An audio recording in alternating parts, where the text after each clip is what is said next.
Bon chọn nilha pha jing ka hong kai lo si kum tha salam tam thi me wer ho jing ka hong kai lo kum tha salam yang katok man lo jing ka hong kai lo ho si jing ka hi hai chứ ta lễ hội cái ông bol gì vậy cày lộ lên ai thì ai là hồ vi tiên là sùn là cái rồi thì nôm tay smart tay cùng thì mình vào vấn cái chỗ gì và ta chẳng bol long cái bol từ lâu hình nè hồ in cái nào bắt hình smart nên cài leo hình thằng cái dùng thứ nào kẹo chuyện mấy thì ai thì là bung xóm hắm khát lẹ cái leo hẹn xóm là khát hồ lấy cái khen rồi lẹ đang có một cái bồn học set mấy thì để hình hồ vi tiếng là lâm cài họ hình lúng gel thì vậy là nhưng có cái gì bồn đào tạo thì cái ông cái gen thì lúc nào ta là không chọn họ thế gì máy khít đồ này thì nó đậm tội là có cái thể có cái mô thể chuyện thôi đấy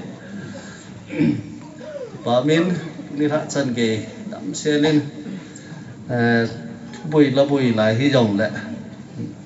bát thiên này hậu không thể bên này lại và mình bát thiên nó phá in bát thiên phát nó ra đến tu ni thay in mà hậu không một bên bát thiên cho chân này không điều in mà sắp đến bát thiên thằng vợ bên này cái gì thà lo bây gift nín biểu lệ gift lom min ấy bây trong cha sĩ điều chụp cái phát lắm mình Christmas Zeri Noel trong cha năng sĩ đi cho gift nó bù đấy gift su itu bang ham sĩ độ mà sai chỉ đúng như chân Salman gong này đấy cái sĩ độ đâu đấy tiền cho theo cả tụi cái cho theo chúng welcome meeting là sẽ cho theo ba hết ai là sẽ yêu sĩ chính là pasal pan chiong sẽ đấy sống khát sẽ là pasal pan chiong sẽ đấy thì là sẽ đi ngang chơi nốt đấy chơi kan có tiền si Salman cái xiên lại cái gì lại thì bị bao anh sẽ đó cái gì lại bị chiong chân lúng thế hẳn English bảo cái gì đấy, mấy thầy bảo cái gì, mấy thầy bảo cái gì đi, mấy thầy bảo ngày nông gam tơ lầu, mấy thầy bảo chỉ đi ông cái gì đi tạm, cái bảo họ mix cái gì vậy, ấy mi cho tâm rõ cái hiểu, ấy bảo cái gì ai là, mi long khát lên nhiều khu, lúc nó cái đi ngào đàn cho, inok thu đà thu đâu à, English bảo mấy thầy bảo cái chỗ là cái xây là nạ gì liền không tiếng lệ phona cái thà và ai chú khu phona cái thà chỉ YouTube mà họ hi là ngào operator cái này thà gun set na ăn thà độ hơi là ngào mới pi họ hi cô ngày đi làm mỏ làm gì này thì chú kêu lên họ mày ấy mà là sao ông lo sao gì ông lo apa isai kingan siji yo ba ni kisa wa ila ma hi i thau no min ki ong chapang wa da nin lam ka se ho ka tha no me atang hi ka tha no be se ta lo cho ma speaker khat lom ma chi rieng chalan nom ka sa ka to e ka to yo siu hi tha le wa ta ha da na ju dai thanop lo na ki to ki ti đèn có bị thảo nổ miến cái lâm cây này hay là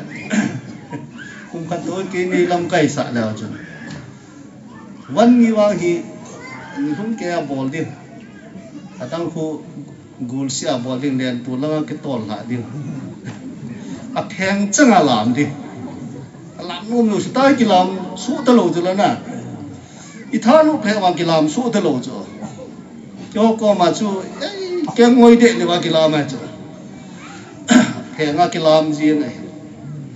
ตัวให้ลามนุ่มเต็มจงลามตลอดหินพานินตุตลอดหินเนี่ยจุเลนตัวลาโคชีเสนาให้ลาหาดิสักองศาตลอดเด้ไอ้ที่อันนั้นงาโกลงหินขัดวิตัวหินเรียนความลาหิจุดเทนินรีคอร์ดอันนั้นบอลลังงันสีดิ่งจุดที่เราว่าเลยอาศัยเอาให้โจตาบะเราดูเห็นว่าพาดเอาจีเตียงเลยready made นะแค่ก่อยเดียวมันจิจูทำขัดอีกอะเสียไอ้อินกองทุนเอาปะนะobserve กบฏนะเขียนดิ้งขัดก็กะเสียนัวไหมมันแหละนั่นลุกหลูที่ครับกูเอ๋อเจ้าแม่ปุ่นก็เสียหอย underline บอลเล่นหลังคู่เวทีนึงแหละJanuary ham February ham kai pun mata praise and worship seminar bol dio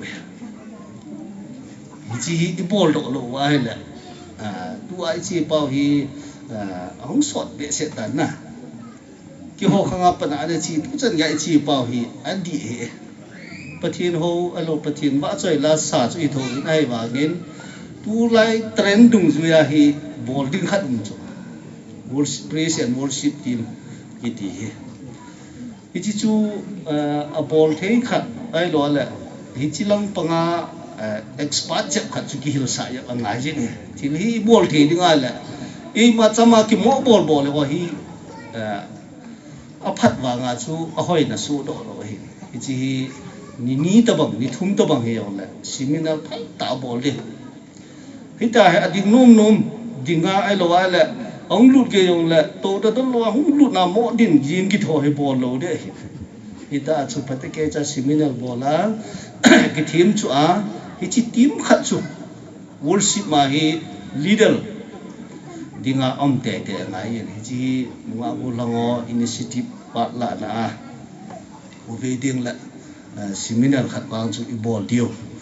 thì chú mi tâm ta viên oi ta praise and worship team hi ki su chana am lo ai la ibui dio ai ani na o ve de la projector i fit te de dio yi chi thao si ke se ni la bu cho yong ki ta lo na la nga kap ji ding ho ni ho mai kap ding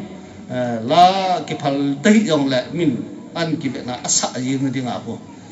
langan nga go lo bo ingan si ba mi pi hin ki sabe se ji te lo zo a ji chu ki hagam ji te lo hi ne ong ki phal lo hi ki sabe se ji lo hi ne ji chu nga tu lai aphat dung zu ya ki bol le phadam ta chu ka lunggel ka ga se ki pa min la ngei ta yong nga go lo an sa vin no za lo chan ki se le no la sa kyong ka ngai no me ai ya bo ti la ki to la ka to chan sia hi ki la nga ding ho hi aten ngen he la trek ka hi sa ji jo a kho ran jo second voice ho ki masanga ha din la masa la sa lo kha ya trek a la la am kan ti le la nga mi vals khat na ki chai de chitta so sang ho yo hi ki su fe se de lo up to date hi lo mai the dam nong cái yong la so do si operation worship lo nonga ho lang hi hoi ta a fit tieng la thilo hi cho lo a dokana dim set na lai hi mi ho na ki cho chai lo hi ya chu cho lo tam tam ho ko in ki cho tho di hi ye chun e ho hi i thip ma sat lo ngai hi su mi lo di hin thip ma sat lo wa thil nei ki ti hi cái bùi hết tôi hiện hàng pi e hồi anh cái khăn tu lo và khăn tu nan in luôn phát vào hi tôi hiện mobile là cái ngol gam ta na smartphone à hi chỉ problem pen hết rồi nam phu sanga hi chỉ hui nun in mut phát vào cái mốc khăn tu in hi chỉ hui nun pa hin e hồi hin hui chẳng em phát sụp xịt hi ta bằng à su e hồi yang hi ông lung đinh thil ho đâu xe mi ra phát ball long lại hòn cái ball lâu lại hin in ball điệu hin in ball điệu lại mi asa ngã phát bền ta chu cái ball độ thì đi vào ilanga adia tula khang tha te ho wa bulong hi fitna ilum dio ichi dinga cha bola ki bol dio ti hi ta tim na ka ga ni mum hian lam ki phalam amin ke hi ji nga ka jaw thei lo ding din mun na min obu mi tion no mo sa po hitin jing la ka chi lo le ke dinga ha phat dang te lo hin jing ki chula ki hen la hi le assembly hin ki da ha kit long le hi thei kit lo hi a kit chu yo ku pi mai jam hung hi pai kit hi a kit lang le office hung ki hong pai kit din ai ya chu yo mission department na sumna pai ho yo tu le to beng ini hi sinapati a om hi ji accountant pa to jing le ka su fel hon ding sum lo si thot do dinga kilom ho lo si hi tam ki chai ka hi su che ding am ya chu phat dang ki ti le hung ki sang son ding e yong phat hung ki nei lo ding hi ja chu ji nga hi dinga ha ka ne ki ho hon hi in yi chun ilung adon rong le heo hi in khat le khat ki ngai thi mu te ti a pa kai bina iga ki ti bo hi ne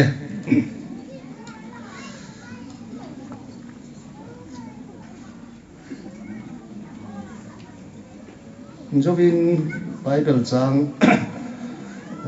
min hoi an sim do ta in avelin hin sim ki in ka ting som ni le ni som ni thum chan ge chin sim in ka te gospel zone bum som le sagi chang som ni le som ni le thum chule keima nangin nei sola chule nei ngai lut chule hite ho jong chu to banga nangai lut hi chi chu vanoi mi ten a het do na dingun ei ni pum khat hi banga ama ho jong pum khat hi ba keima ama ho a chule nangma keya nongma ama ho pum khat a hiu a cham kim na dingun nangman keima nei pe lo pi na chu hi chi lo pi na chu keima ama ho kapetai pathini thuing isim do naw bon sa wadingin tha ben phathe pi ta hen taw ni te kapau de ta hing sing pathin tu chan a jong nang man lung si na ni pi ba ni ha pha naw nang ma ka wa choi ba ka ho wa na thu a jong ka kitil ho ki the diu ji in ka ki pa vitamin ka thang ba vi he pakai na su ke ma jong ka kam ka lei ka ti ba ho na su thinga na pian pul ba nga e mang cha na hin na thu ho hi ai na bang ta ei het chit sa di vin na pan pi na nga jin hu ing pu jesu na ka ta hi amen mujim ka hung ki sei to ni tha hung ki sei ding hi apona hi tha khat ta bang ai ya chu tu chunga thu pi ho hi akon ha da na hoi ya pa na hoi chan ge hi gun nam ti ho hi ki ngol leu ta ka chai yam ti la tu ni la ka si ho jo si ho jim ka le pa sol pa si di ra ma lo ka sei mai the le ya chu ke ho hin thu pi kan gu na hi ngai lu na ke pum khat na krista apona zau ji hin hung ki sei gom comment tin ai pi hiang la I thu piu hi ki pum khat na a hin amen to pi hi cha cha ba kai ka in le a hi yin ka chen phep khai na sei ta vin hi chi ki pum khat na dinga hi a thu pi pen hi ngai lu na hi ngai lu na hi a to so na pang pus bola pang a ha sa pang mei thal ta min ki sei la mei lo wa pang ti ding da le ne mei chang ha thi mi da cha mei lo hoi ngai a mei chang pa ku I ma he lo hi thi po po I man lo la hi the hi ai wa mei lo cho hoi a hi le a mei chang cha ha ti na hi ta banga chu dunia ikipum khat theng diu krista te ikipum khat thei wa ai lo wa la in su lo ikipum khat thei ne diu khat la khat lo ikipum khat thei ne diu wa hi atu ki pen ta hi ngai lu na cho hi na ngai lu na pan lo wa hi la I ta bangin dan la mul tam ta ki sin nong la hi chi chu asu do ding khat cham lo hi ne ye chun ki pum khat nei ti tiang la abon cha ki ba su ke di ti na hi de lo hi tha khat jong hi te ding ti na hi de lo eo hi ho pum khat hi ki pum khat diu e ti ja chu song khol tha khat che ikya diu ai lo ala idu jong ki bang che ding ide da nong ki bang che ding inok la nong ki bang che ding ti hi lo hi hi chi ki ba lo na puma hi ki pum khat diu ti na hi chi a aguya pang ding ai lo la zok mana pang ding a fevico ra pang ding ho zo si hi piam iti le enjoy in sei ta bang ma chu hi chi ngai lu na pa hi hong hi ne hi chi be a hi ki pum khat na ki ti hi su do thei lo hi hi chun Christian te ki pum khat na hi pathirin chi le nam chom ma e sim to kilona hi Krista ta sanna ku na hi apui koma icha ku na asu do hi ne tuin abang kol hi vin abang nei le abang emi hi vin abang melong hi cha zo si hi Krista zala pathirin mun khana ai lo ai le hon khana hi e pui kom hi ti hi isu melodi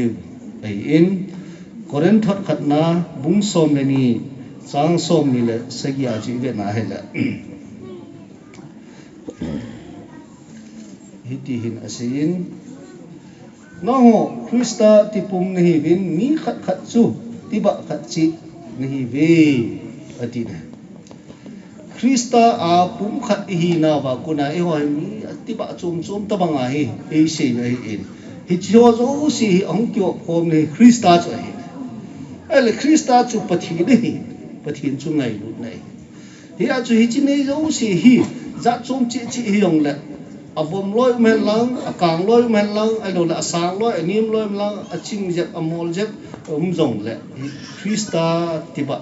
Krista a hi ya ke pum khat ai su ke hi ya Galatia vet mong Galatia bung ni chang som ni la gup som ni lagi na chu imu diu hi in ya chu Krista ita sanau zala chu I ho zo se hi pathin in sung mi te hum ki ti he in sung khat nga long mi khat chi tha I bang wa chu I dei dan ki bang lo he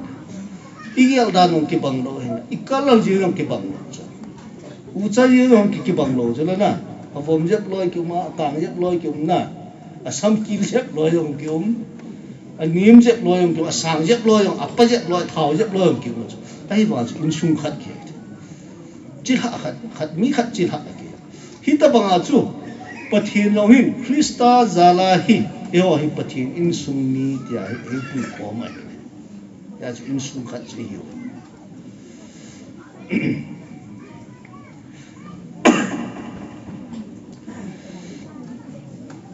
hi chun ngày luôn na ki pum khat na hi ngày luôn na le ai lo la ki pum khat na ko na hi chin e pui ko mu ba hi chi ki pum khat na hi a hin sim do a dunia hi e ho hi ho pum khat ai lo la pathin na di ngai in sung khat hi hi yo la hi ata san lo zau thi lo chu la na I pin tha le pin tha lo chu thil chu min koi le I chai wang hu bunga hi Jisu Krista kata san pui ti ho hi zau thi lo chu Krista kata san ti ho zo si hi ho bung khana im ko min ho bung khat chu tu na in sung khat hi ya chu hi cho zo si lung khat ta am the ni ding la akipun khom ding chu ngai lu na hi in ya chu khat le khat ki ngai lut ti hitia hi hung ki ngai lut ti ba hung ki to sot tu ti ung le tu na iseo ngai lut na ki pum khat na pa hi hung pi thing ki le ti hi sei do no mo be ne hi chun ngai lut na le ki pum khat na atta asu do the ne ding ipun do the ne di wa hi ipi umam itila lampi itabang lampi umam itila number 1 na commitment kipi do na ai lo responsibility mo pu na ichi hi angai ji nang ma nakikat do lo wa lo nakipi do lo wa hi chi mo pu na pa ladinga hi na the lo wa hi la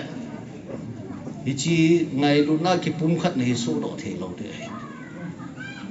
nakipi do ngai jo khat de wa ki pum khat ladinga hi jing ka jong in se ta wing ei ma comfort join inup sa na mun hi da la ngai je ti so krista to ki pum khat ladinga hi hita banga chu tu nya zong e ho zo se ta san sa te ki pum khat na dinga hi ipi ngai ham ti la commitment ngai na ki pi do ngai cho hi chi ki pum khat na thei dinga chu nang ma ta hi na hung ki pi do de na hung ki pi do ding hi chi la ya ki pum khat na boarding to ding responsibility ho zo se hi na la de hi chi chu na la zo lo wa he la koi ma cha to na ki pum khat lo de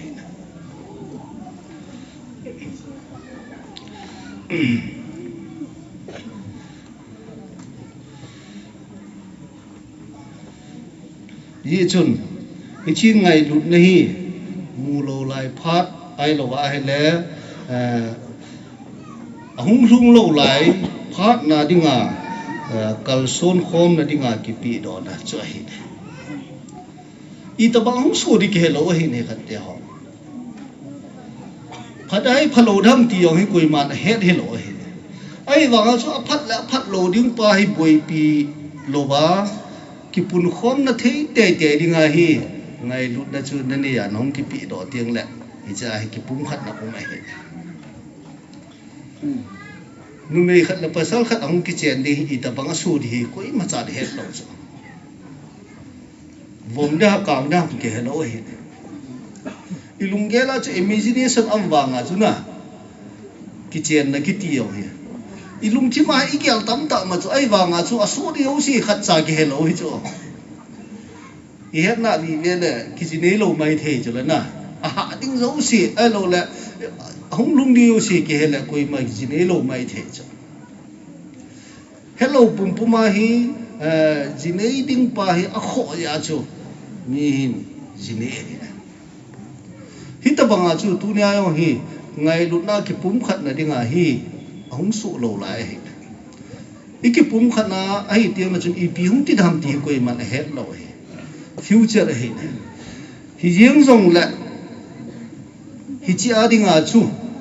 e ma ta hi ki pi do de commitment nei ding a responsibility hi la de ani na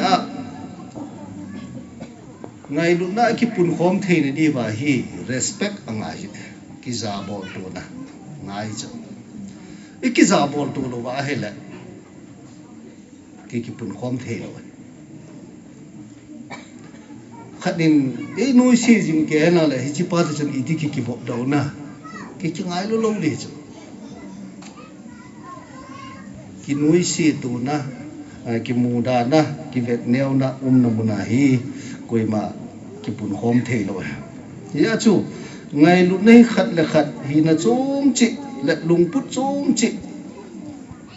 ma hi in hi zong le hi chi ki za bol tu de nu la pa zong lung khat ta ki chen thei na hi ki za bol tu da am ting le su do ai chu nang sang en ke ka bol thei jo ai ki ti le i ti ki pun khom do na ole kasi hiti lo ham hichi chu hi ne so bi te ha khat ve salam ga ki bol te chip chat chu be ki nga ho salam ga bol te ke sa nang na ching zoi ga tiu te ki sang nang ching lo ba bi bol da lo lo ki sang ching zoi khat ko ma ke sa min nang na ching zoi ti lo koi lo hang dam na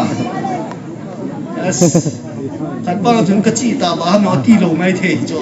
koi ma na ti lo de ki ching bu de ta ka thu thu nu na ti lo de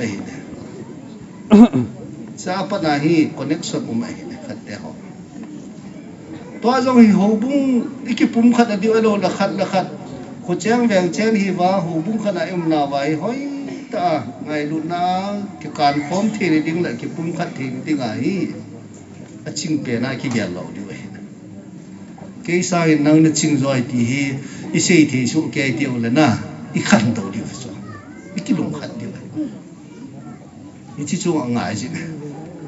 a ching ding mi hong ki chu ding la ki na ki bau tam na ki bung khen na division ya chama hi chu athum na ngai lu na ki pum khat na dinga hi zil ding amen la ni na zil ding hi cho zil lo ba koi ma them he lo cho abc he na dinga cho minal jari akaya me hi to na phi to mol an ne hung thua thok khop se na abc hin ki he cho lam ne ba pa to ke mi abc sim lai ri de chu na sa he ko yo ta je le kha sium dam ke jack engine la khat ka sim hon e na ka he hon cho model school ka kai hon la la ama hoi na pusang te na hi kapaneo hin ei hil hon ma je le kha thin dom pe na pa te ho la chu men ong ko la ilen chan si ei hil hon ke ni le ke mong lo sukula kha si ho short miss ki ti khat ei hilo ke mong lo min la sa tho le tha jong ki bai ha lo tha khat jo na ka he ka cha pong ni khat a sau le he yong je la na ki ho wa chu chi ti be se lo ki se khat na lo pe la khat ka su lu de ni chun ki pum khat na hi je in no mo supporting ki chen na la hi ha ma hi na ni cho ma ni ki pum khat hi quê rồi no mo sai na no yo no hong ji ne thu ju hi ji chen advance ana ngai ji di ki chen na hin ngai lu na ki pum khat na hi iki lo na iki ba lo na ho zo si hi cha hi aban ki chil do ji cho iki de lai le khat cha ke lo cho khat te ho iki de lai le ni do mu hi alu thak ki wa ki yo le nu hi cho aphada ki ke lai iki chen jo de le na khat het lo ka iga asu hi la ka to kha yong le lo hang ye hi cho no yo go lo on na bil he tan di di na nu yi di we ai ba nang si ne tiêu na an tham kha yong le ne au za yin dio lu ha yin ne tang ta ki tan na ba yin dio ya hi hung ki chen tiang le na them ma hung ki jil do cho ji hi na no me hi nong ke a pasal hi no ji ne ke na hi dai o lo la hung ki jil do ai khat de na he khat cha ki lo cho ole za ne he này he ki be da na ki na sai lo atha adu ham nong ke lo chi ala du ham nong ke lo I tabang adu ham nong ke lo I jin no e a hello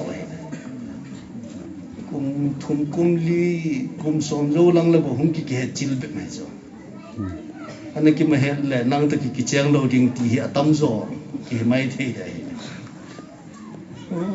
ki de la chen he po lang nang ki ti mal to ki chang po nge ti hi izat ham khat ding kin sa da me na alo the lo ai ki chen thu in na hi a chu iki pum khat masanga hi ki hello iki loi khom masang ki hello I hung ki loi khom tiang le hin o la hung ki ke hin hi cho chu learning bol de lan bol wa jillo be a hi chila a chu a ki het ta na he la ki cheng hum lo cho ki pum khat lo de ta pastor pa nyong ho bu member ho hi na chu ong pan a het hi lo cho I ho no I pan sa wa het hi lo ho bu nam ka ho hi na he khat sa gyum lo cho pan ma sanga ong pan pha na het hi ama ho no I ho e het hi tia hi lam kai ho no kan member ho hi ta bang mi hi tia o la hin jila ihon long kalam kai ho ta bang hi ti in he tiu la izil wa hi ta hi ikipui ho mo he yung khan to so siti lo hi la na iki het wa hi iki het tu le wa hi la jublio man lo dio lo yong ki loi khom lo dio khu khan na chiang nong lao hen ho bung hi iza tham khat su do te da ya chu hi chi ki het thim tu na ai lo la khat hi na hi tia hi aban bana ola izil now wa za la hi ikipum khat ji we hi chi hi continue evolve di we koi ma apha cham kim lo koi ma ake chil be dong kim lo in sung khat yong ki ke chil zo lo nu pa yong ki ke chil lo icha te hi na yong ke chil lo icha te no anu pa hi na he chil lo ya cho ani a so dung zu ya o la ki zila hita hi ki dim to a kung khang a thung ki pi ling ding hi ye chun pum khat na ding a hi thil zil do ding hi tam ta ame ti hi isu ni lo du e ali na e pum khat na ding a communication a hi thil poi mo ta khat ki za mat tu na am lo a he la i ma hi the lo chula na communication ki tiang la ki za mat tu na ki ti tiang la e chang se communication ngai hi cho ilunggel icha ka bol icha ka chi ding icha ka bol ding ki ti hi igel wa nga chu inuk ting na ki chi cho igel na le anuk na pa hi a ki ho tu ngai hi ta ba nga chu i ho dong hi Christian te yong hi ki za mat tu ngai pastor pan thu phong lo ben thil khat mo bol hen la hele adang ho hi ki chat thei lo cho pastor pan si la adang ho ki ngai da be le achanga chum lo hi cho hi a chu ahung ki sei do ho ai lo wa le ahung ki phung do ho zo si hi ikiza pi to a ikingai pi to ala communication process hi success ya chu thu la ki sei ho ki sa do ho zo si hi ti a chu ihung ki za mat tu tiang le ki pum khat na thei dai hilanga ki sei achum hilanga ki bol achum hi lai chan sia hi ki pum khat na chu thei lo hi chun nu pahin khwa zong khat la khat phat man khom ai lo ai la ki ho lim khom lunggel sei khom ngai tu khom na atia khat la khat ki thungai pe tu na hi am tiang la nu pahin khu hi nu mi cho khang yong khang to hi chu in sung yong chu khang to a hi ki tu na yong ma ki pum khat no mai hi ta ba chu tu na i ho bung wa ise hi chun ho bung context in se la hen ho bung khat na yong hi iki ho lim khom dio ngai ji iki thu hi iki ngai pi tu dio ngai ji pastor pan se yelang yon ki ngai da le phachom lo chu na building committee ho na se ye ma ngai lo yo wa chu ki sa do lo e ki ti le ma na ti mai te hi to bang yo chu mai hilanga khanin ase hilanga khanin amen abor ngai hitia hi ki ho lim khom ding ai lo lunggel sei khom ding ngai tu khom ding khat le khat ki thungai pi tu na hi mi him akipun khom sa nu pa yong ki pun khom sa in sung yong ki pun khom sa chung la khu la veng ho bung yong ki pun khom sa yi chun communication hi very much important anga chan a pun khom na dinga thu pi hi pe ham ti la inclusion san lut na ti dam la lut na ti dam chi ngai he na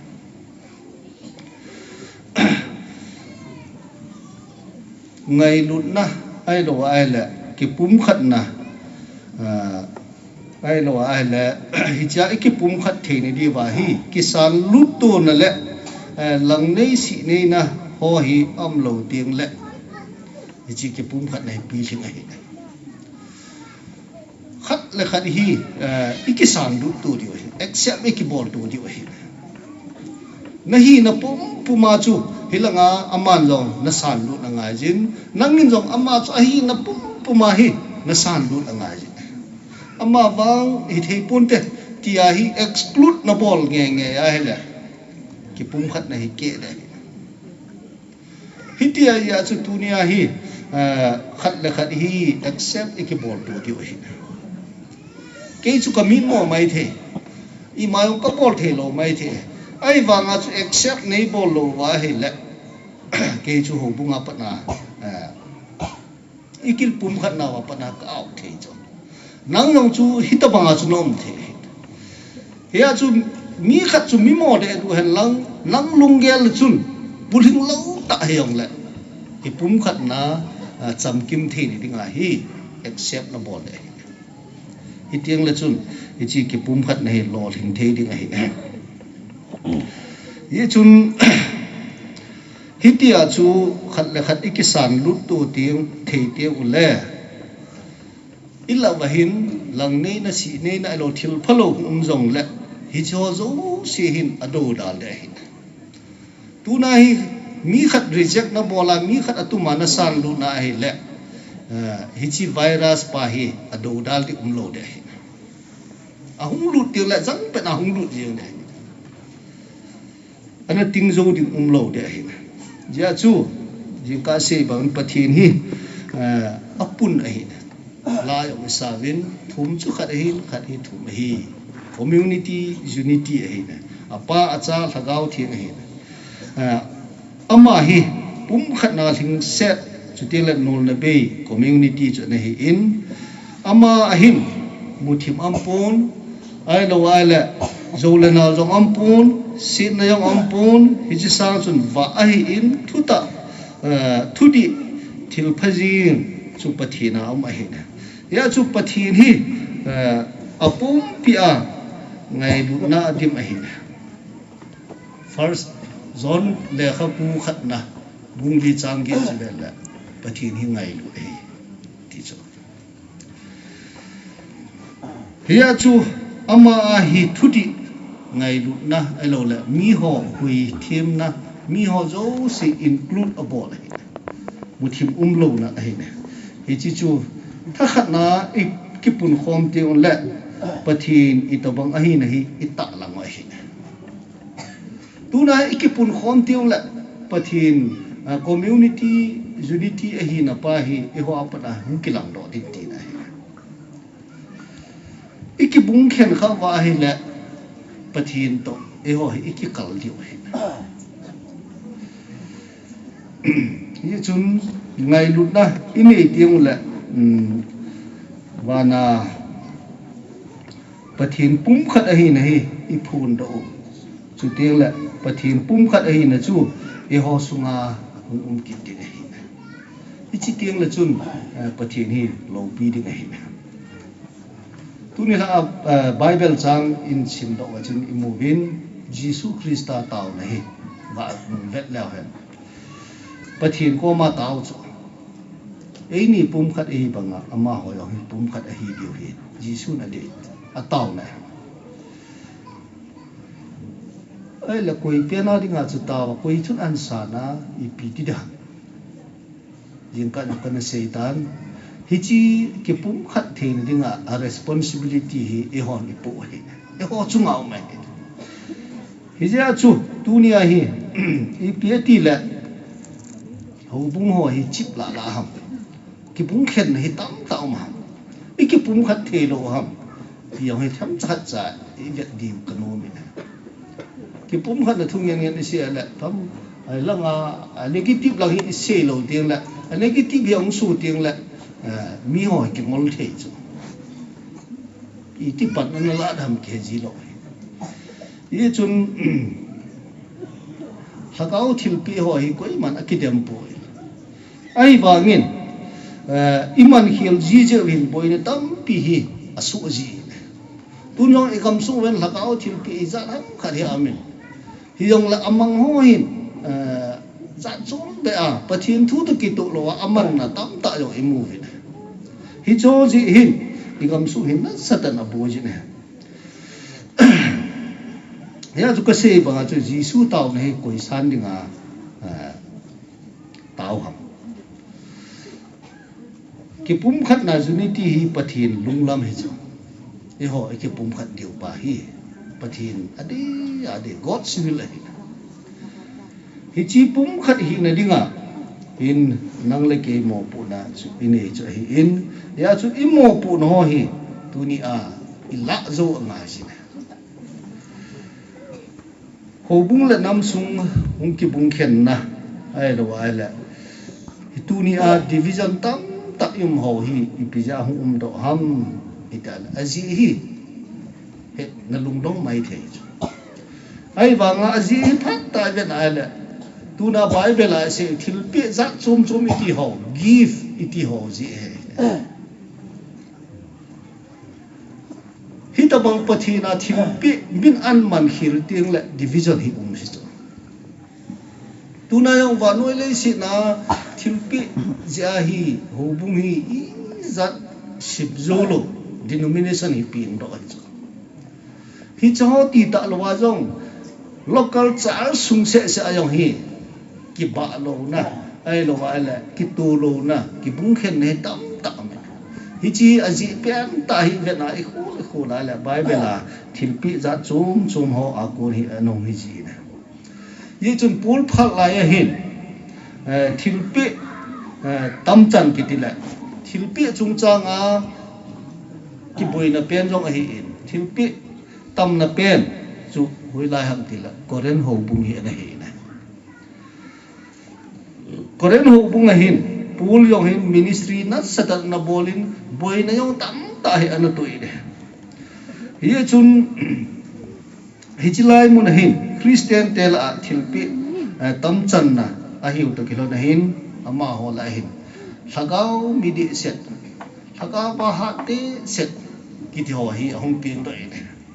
hi cho hi tu chan ya be lo lai cho inam sung wa hi na cái họ thiền đi sẽ cái họ van mi đi sẽ cái về thì nói họ đà rồi hít cho họ ra họ bung à cái bung khen là tạ hồng denomination họ tắm tạ hồng rồi ai là tu ni hin mi họ chân chú sẽ em họ bung à nó là ý đi deal cái bộ thì họ nói thiếu thú vị tạ tayo iho bung so ha ke lo wa nga hi sakau mi di se na ki ngai tu yong chu da lo mai the koren hu bung ang chu anu mai pathin to kinai di se na ki ngai tu midang van gam lut dingang ge lo midang he chon si nga ge long chu mi da lo hi cho ji hin hu bung ki bung khen na tam pi ana su do ina ye chun hi chi thil pi chung chang hi event a hela koren le kha thon khat na bung som le ni chang som le ne pa na som thum chani event a hela a ki mu ina thagau thil pi za chum hi koren hu bunga hi hum chu hi chi a ko na hi koren hu bun na sata hum boi hi cha pul thu se ho hi a thu chu sim la ho sao de hin na hoi lam khat chan gi chung chi khan tin i ho phat ni tiu na sim ho tin hi cha pa na se do no mo hi dham i ta la ni zo se hi pathin lagau thinga kuna thil pi ki pi a hi bon cha wa chang lo khat cha kim lo na chan lo la hi cha chun question mark lin ta khat chum dik a hin ai ba nga hi Bible lung jai ben ala ni zo si thil pi khat chit ki pi ahoi lo wang chu thil chu ma hi pathina ko na hin thil pi hi ki pi su ke ne ahin la hi cha ase na ko na hi ben a la na ki tong zo si chu thagau khat ma chun apol sa hi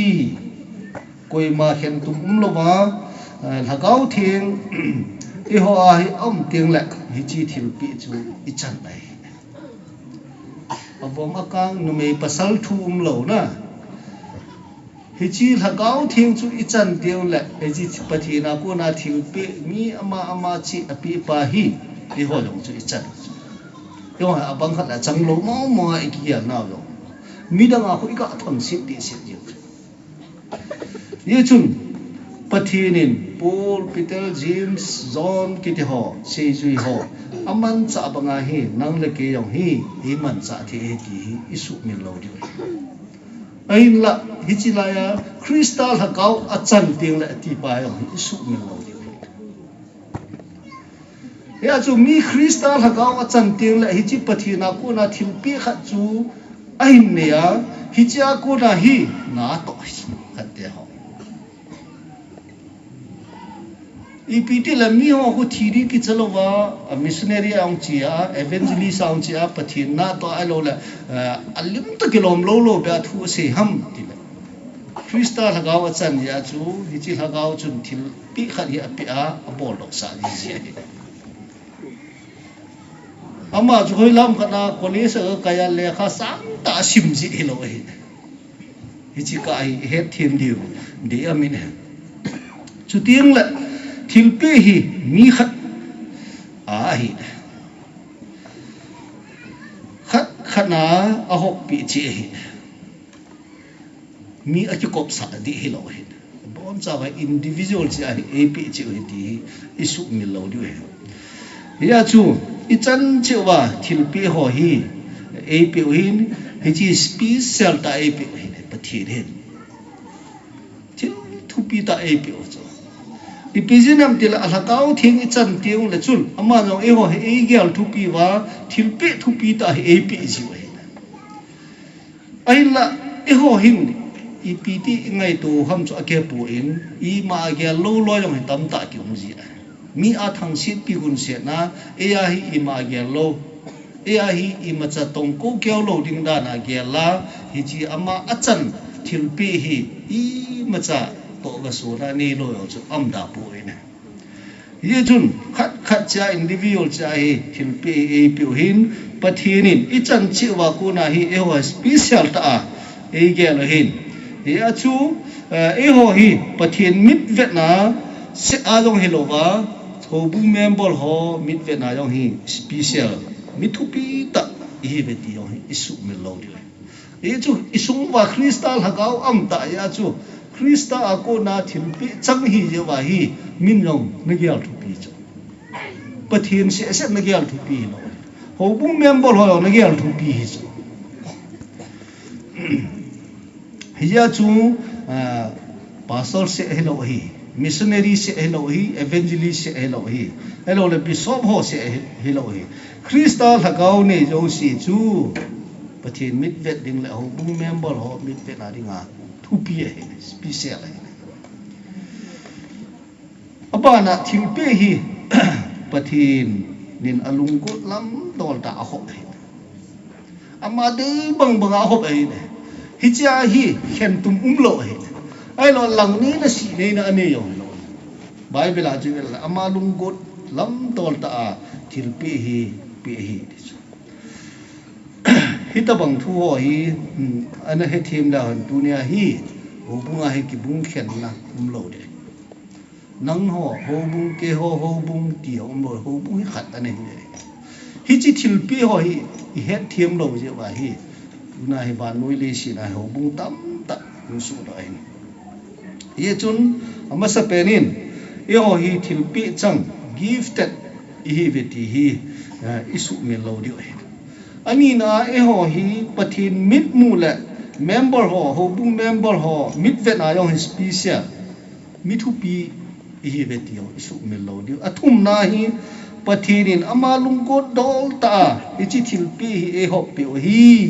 ti isu me lo hi chi chu he tio la I lung kim de mi a yong I thang sit pi lo di ke yong hi pathin mit mu dan mit hu pi khat thil pi chang khat hi ti te la I lung oi de iki pa di ni chun aman alung de lama e si mo hin thil pi za chom chi hi ine ja hi kidem tu na ne lo de tu na ho bung wa ki bung khen ma kidem tu na ni chu thil pi chan ho ba yum kidem tu chu koren ho bung chu kidem tu chu khat te ho mi sudam thei loi pau le thei loi het lo pau tho thei loi hung phat ba hi achung nung di hung ki chu khaw ya chu tu na thil pi cha noi pathin in anu got bang ta chi a mi ama capacity du ya e pe oi ya chu hi cha ilung oi dio hi cha hi ki pa dio hi ki dam tu na ki sei si tu na ine lo dio hi ti isu mi lo dio hi ya chu zowa pakai tau na hi pi bol the jo ham ti hi ve lao he ti pum khat se ai in ti ba tam ta jo koren le kha thona chi be na hela hi a chu hi chi ti pum khat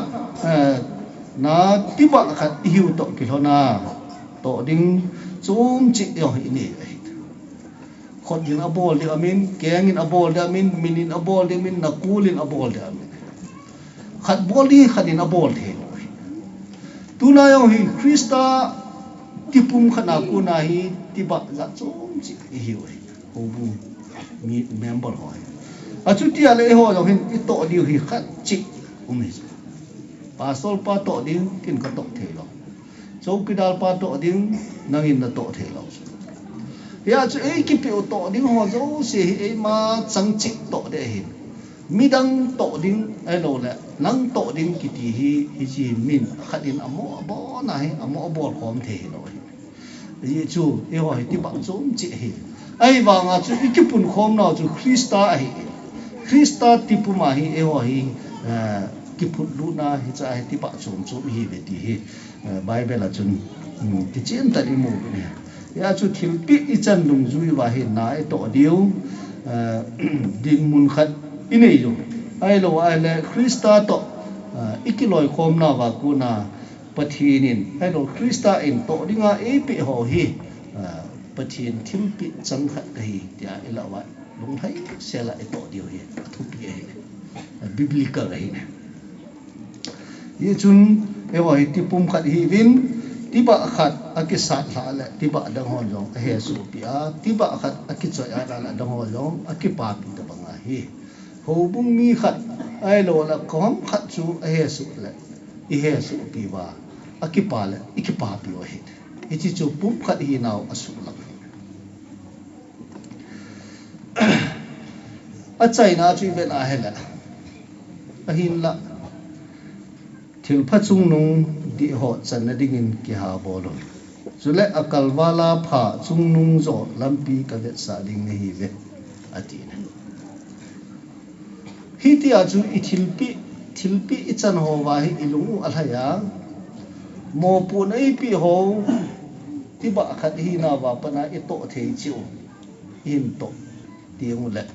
pathi bible la mu ji pham ti le thil pha chung nung zo chung nung di ho na chan the na di vin ki ha bo lo akal wala pha chung nung lampi ka vet sa ding ni ve I chan ho hi multiply abol ding ap be di he ti na tu na khat na chan le hi cha cho hoi ta lo hing ta na bol ai le na tam chan ding ti na hi a phaji na chan ding ti na hi ye chun thil pe a ko na hin to ding chom chi ini jun miu si pathinin angan si na dungzu ya hina to ding hi in hitiang chule hobunga ding hobunga ikin chu in ki to zo dio he yung lo hin dio so tu na hi vet sa na ding example khana ka se yo koi ma ki oi mo na ai lo ki tai mo na thu nong yal po ti building chairman pun sum ito dio he ama kin chu mi pi ko ma thu phun chi chu alam kai di ai le mi pi ho thil pi I chan chu tham ti la a phun pa hi I pe ham to de ham ha je de ham sum pi de ham I chi chu I bol dio ti ne hi ti a cha ma no akin an ki bola yo no akin ki bol dio la ung lo hing ti na hi ung lo hing ti la thil pi pha a chung nung za che chu yung chan the dio Ichi first step chai lo wa chu second step third step la ho chu ki hung thei lo hi Ichi a chu amma sa pe na hi na kilit sa de na mi yong na dem de na mi yong na si sit de na hi le mi to na ke pum khat lo de ke pum khat na hung sunga hi na the lo de hi chun hi cho zo si I bol tho the ni di ba lam pi chi pe ham ti la ngai lu na hi a thu ala tam ta ki gol hen lang thil pi yong tam ta chang nin lang bol ding to ding tam ta ki gol hayong le ngai lu na ne lo ba he le chum lo ngai lu na hi nei tiong le hi langa ti ba za chum hi naw mo pu ne za chum I chan naw pa hi in to do su ke dio I to ding chi hi in ki to I khut ke ho zo si ama bol de an bol zo tiang le I ta sa hi hung pi ling the hi jo yo yong va a nu nong ki sa hin khu no mai I khot lang hin to ama to ding pa hi bol the ta hi be yeng le adang chu I tit a cha wa nga chu bukim the lo ya chu I khot ke a bon cha e ma organ siu si pa siu si a cha the a bol ding chi a bol zo tiang le I ta sa hi khang to hi chu hita ba chu tu na ho bunga lam ka ya pa na neu chan ge hin pathina pa na thil pi I chan ho ti ba za chom hi na ba ko na hi I bol di chi hi to the tiang le yo hi hoi ta ke pum khat di hi chi dinga lam pi chu ngai lu nai nei su kai di yi chun thil pi I chan ho ba ko na hi I pi bol di ham nau yo na chan ha tan ke yong ka chan ta mau chang tan a chang lo tum lo hi cha chang lo te wa chi in zo wa question ma e ko e chu krista la ga ne lo hi khan mai de ya chu tu na thil pi chan ho hi midang I ki thu pi dio hi chang som la nga apat som la sigi chi be na la koren thot khat na bung som la ni ya midang ki thu pi na midang pan pi na I man dio koi ma pathi ni ama chang phat chu me da thil pi ha pi hi lo ai multiply a bol na dinga pi nge nei thu sei the na a pi ho lo hi thu se a ko na mi ho a khan to na ding mi hil the na thil pi cha ho mi hi la an ta salama abit ha sa na ding ti na he ai lo le thil cha chom la sa thim thil pi cha ho chu la asa ko na hi mi lung thim asu tho ding ti na chu David chu la sa thim na thil pi changa chu la na I che thil pi chu la sa le sul sunga la gau gi lo chu leang mang ji hi chu sulin no ma sa dan chu a hin khu hi ki do hoi ye hi chu tu naw la sa thim khat chun phat ta la sa ai le alung hel yo siom be the a fa sin yo siom be the a ngui sao chu a su tho hi chu thu sei thim ta chun phat ke cha hi na ba thu se a le min krista ki mu do na tong thim ta chun phat ke cha ki ta na to ai le mi khang to hi chu hi ta ba nga chu thil pi chan ho hi midang ki thu pi na ine di we chu le ani na khat la khat ki zen to na iman di we selfish ta ine lo nan na bol the pa hi midang in a bol the lo hi ja chu amma chunga hi naman cha de nga ji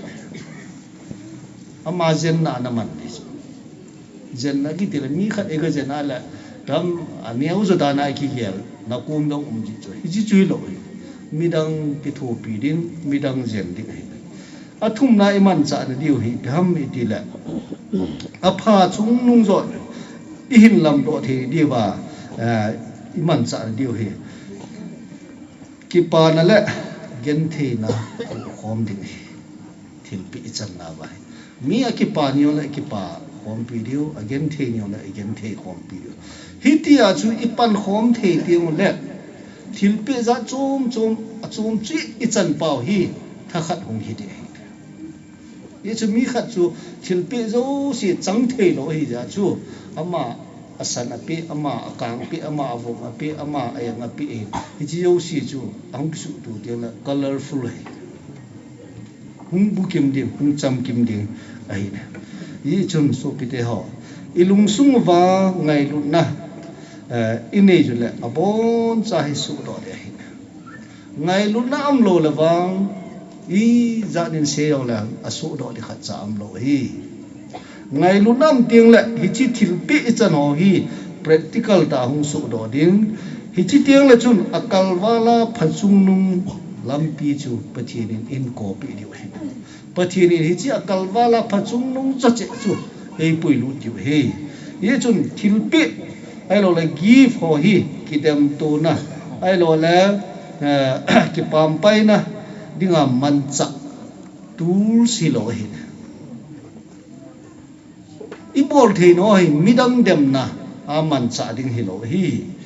ain la ki thu khom na ki zen to na khat le khat ki sa do to na ding he ti hi sumil po hitin hi ji chu amat sa pe na krista to ikipum khat ba hi chi a chu krista to ikipum khat bang wa hi ki het tu dim ki thu khom dim ani a hi ilung sung wa ding hi chi tiang la chun jisu krista ngai lu na hi ilung thim sung wa in nei tiang le tu na ise ho zo se hi ngui lu de ya chu tu na hi krista ngai lu na pa hi abul hi hi chi hin ke pun khat ke pun khom na dinga ei masat wa pa ai ya chu zon le khaton pathin chu ngai lu de ngai lu na nei lo hin pathin na nei lo hi ti tu na hi ngai lu na hi nei lo wa la i ti perin pe no lan pathin hi nei lo lai hi hi ti ai chun tu ni ngai lu na hi ke pun khom di ke kan khom di phung chum chang chom hiu tin ai lo la aching amol umutin abol the lo jong la hen krista ngai lu nei ini tiang la bon sa wa ki the tu nom lo wa iki pun khom diu khat la khat iki thu khom diu khat la khat iki zen tu diu khat la khat hi ta iki to sot the diu tiang la chun pathian lo pi ki thu do de ka sau se thiam tan ni ngai dam la kwe ro pathian se do no bon sa wa dingin ka the bu pi ta hen